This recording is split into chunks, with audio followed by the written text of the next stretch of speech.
Well, then can we give a huge welcome to Clarissa Shanahan.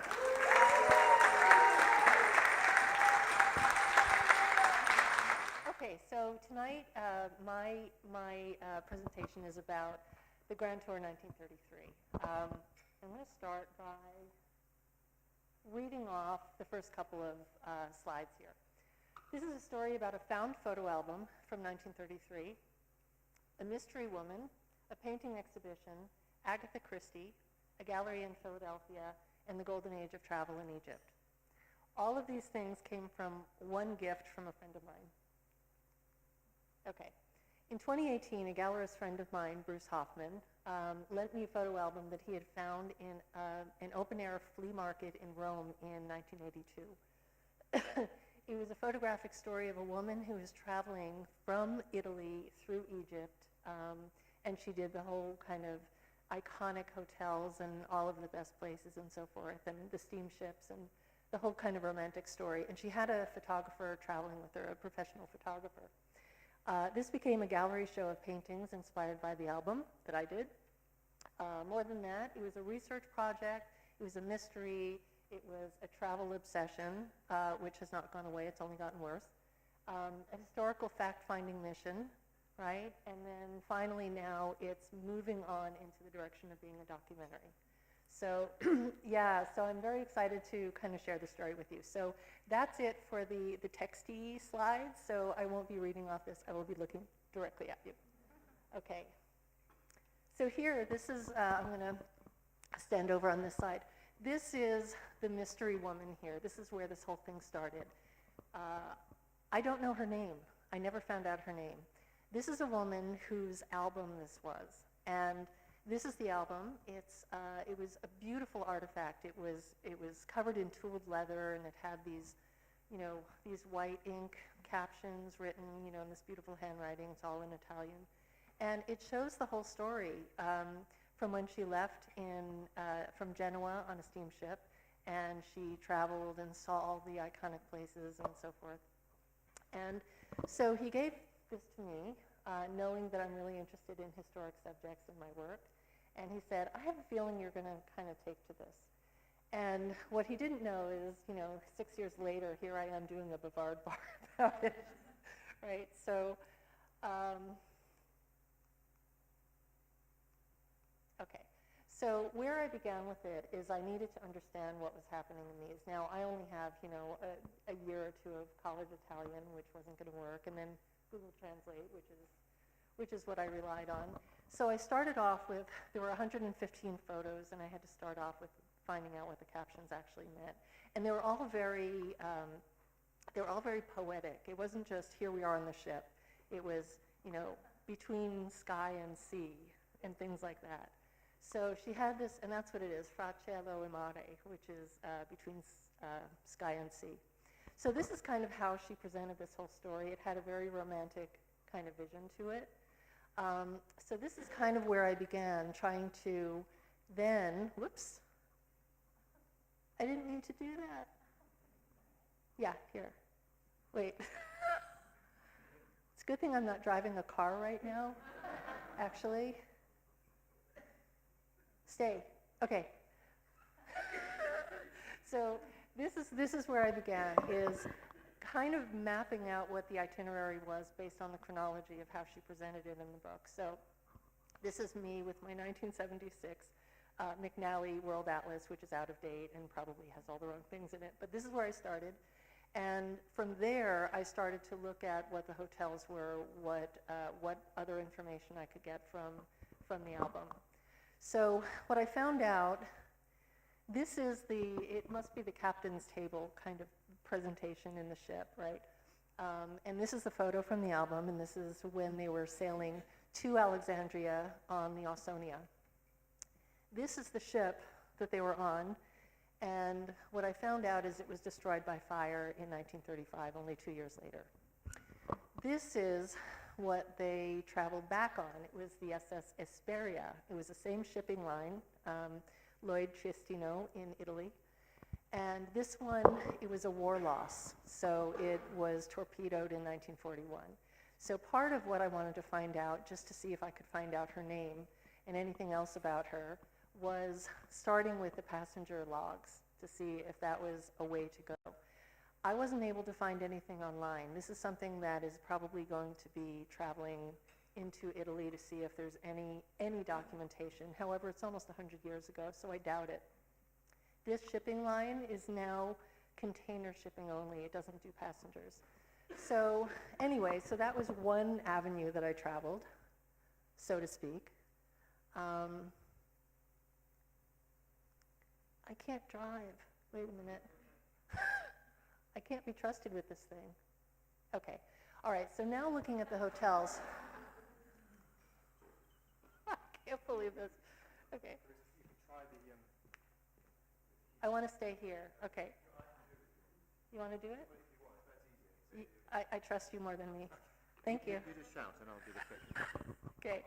Okay, so anyway, here is the first one. This is the Grand Continental, which is the one that no longer exists. This was burned in a fire, and then it was absolutely demolished, and then it was rebuilt as something else on in the same property. But this is one of the most iconic ones. It was a very, very grand hotel. Then we had this picture on the left is from the photo album. This is one of my favorite images from the whole album. My favorite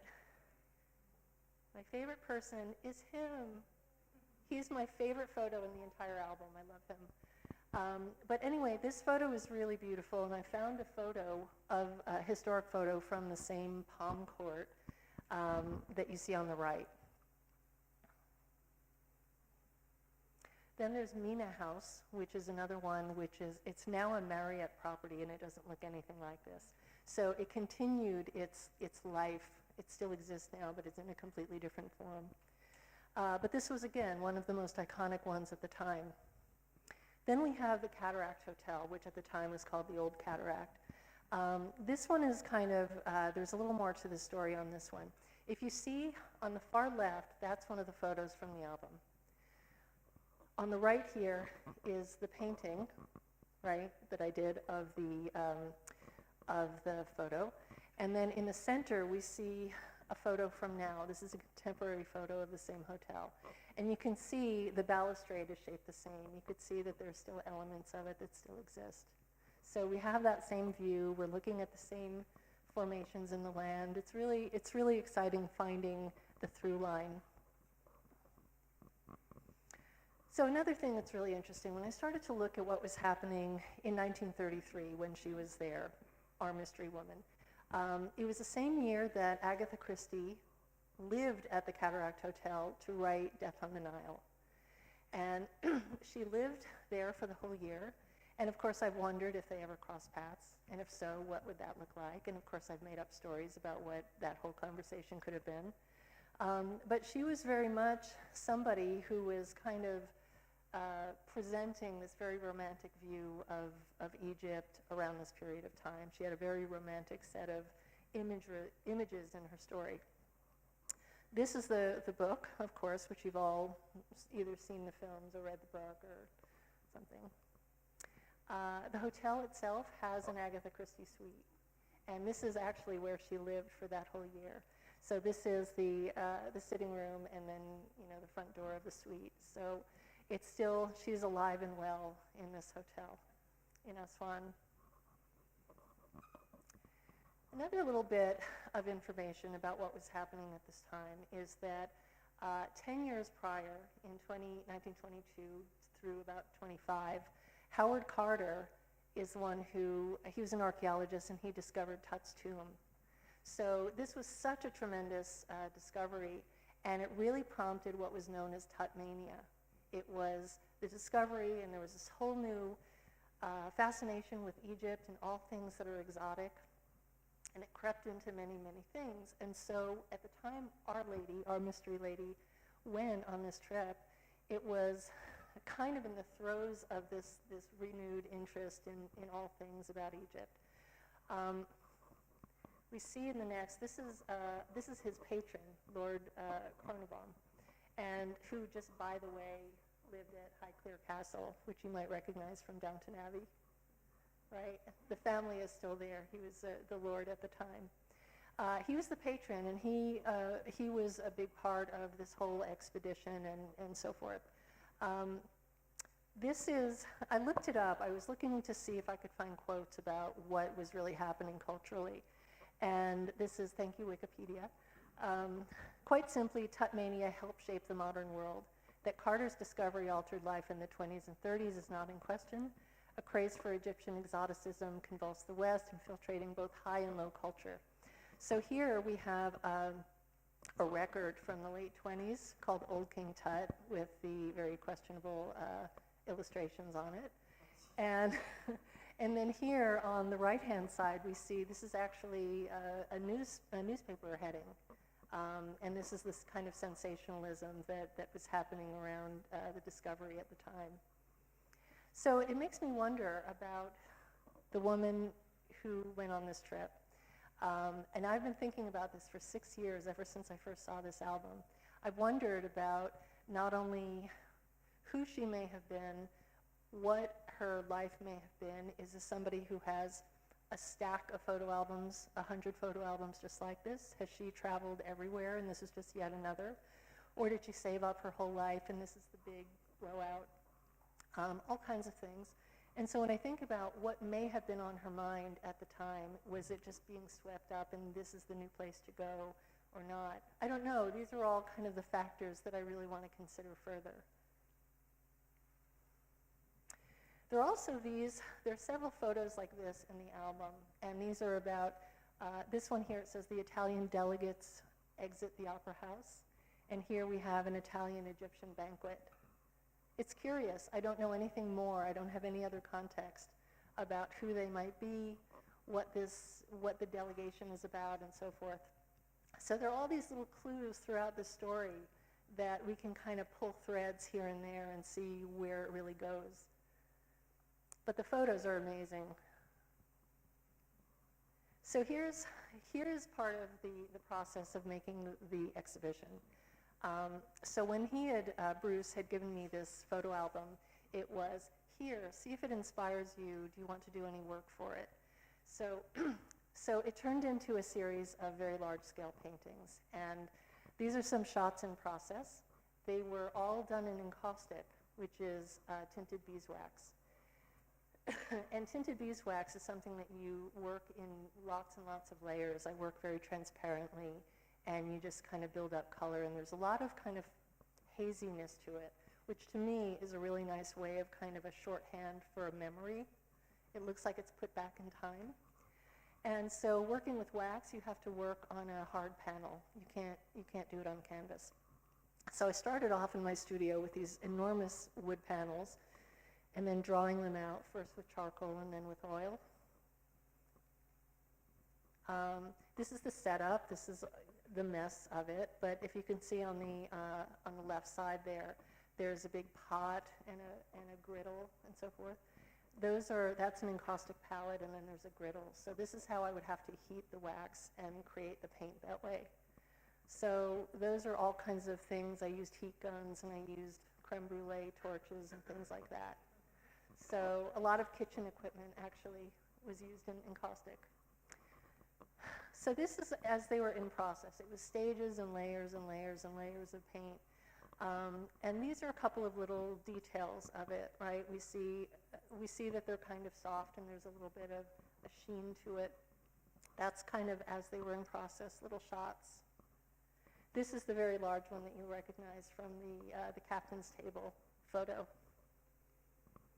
So this is what it's like. I have to work upright and flat when I'm using wax because it has to kind of melt flat and be self-leveling. So these are shots that are close-ups of just kind of what it looks like melting the wax and heating it and using a brush with it. And then this is again working with it upright, and then this is one working with it down. And they were just monsters. They weigh 5 billion pounds with all the wax on them. But anyway, so this is kind of as it was going on, and this is a detail of one of them. So you could see a little bit about, you can see there are little air holes that come up in the surface of it and so forth. So this is the exhibition. This is actually an exhibition that happened in Philadelphia. This is where I was living at the time. And this is the one that eventually kind of led me here. Oops. This is hanging it behind the scenes. This is a little case where he set up kind of a little museum set up here. We had the album, which was in this glass case.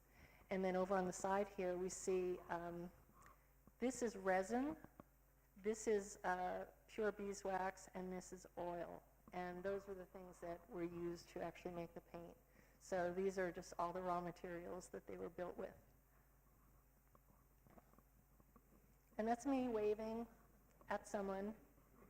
And that's the painting. There's just water in that cup, by the way. Okay. So anyway, these are the paintings. And these are paintings that I'm thinking in this, the process of doing a documentary now. We're kind of looking at how to put this story together and what is the real story of it. The paintings are part of it, certainly, because that's what kind of got the whole story to me. There it is. There's my guy. That's on the ship. This is at one of the locations. Right. Camel racing. And then a few others as we go. But as we're looking at all of the ways of telling the story, at first I wanted to look and see if I could find out more about who she actually is. Does she have antecedents? Does she have family that have no idea that an artist on the other side of the Atlantic knows her story and created all this work? Is there anybody there to find? I also wanted to travel in her footsteps and take the same trip and see what it's like today. So we have all these different ideas of actually how to tell the story.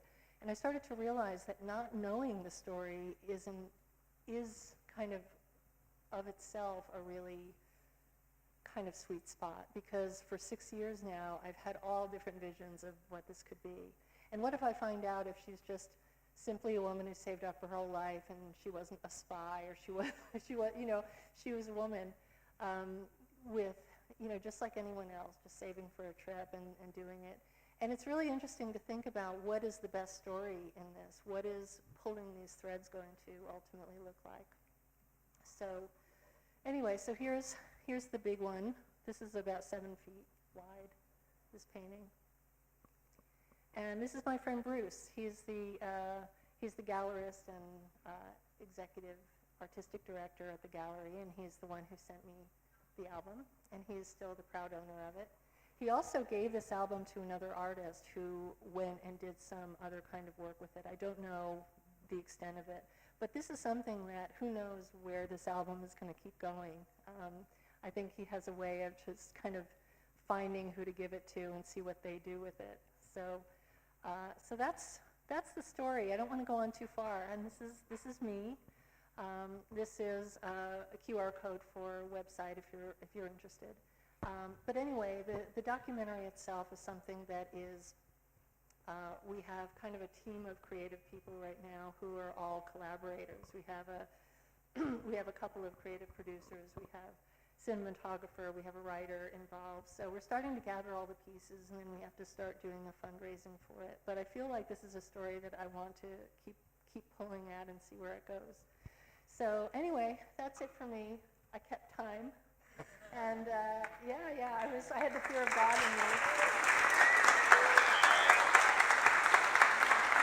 Say that to some people.